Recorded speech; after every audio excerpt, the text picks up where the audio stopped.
সত্যজিৎ রায়ের গোয়েন্দা প্রদোষচন্দ্র মিত্রর গল্পে পাঠক ও দর্শকের প্রথম তিনটি আকর্ষণ ফেলু মিত্তির, লালমোহন গঙ্গোপাধ্যায় ও তোপসে।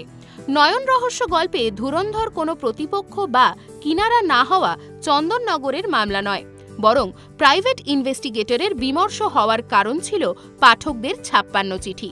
কেন ফেলুদার গল্প আগের মতো আর জমছে না, সেই ব্যাখ্যাই আছে নয়ন রহস্যতে। সত্যজিৎ রায়ের কালজয়ী সৃষ্টি সোনার কেল্লা বা জয় বাবা ফেলুনাথের সঙ্গে এই ছবির তুলনা কখনো চলে না, বরং বলা যায় হত্যাপুরী ছবিটির থেকে ভালো হয়েছে নয়ন রহস্য। এই ছবিতে নজর কেড়েছে নয়ন বা জ্যোতিষ্কের চরিত্রে অভিনব। তার নিষ্পাপ সংলাপ বলার ক্ষমতা সত্যি চোখে পড়ার মতো।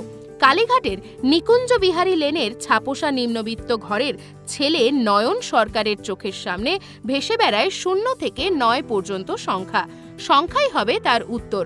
এমন প্রশ্ন করলে চোখ বন্ধ করে সঠিক উত্তর দিতে পারে সে।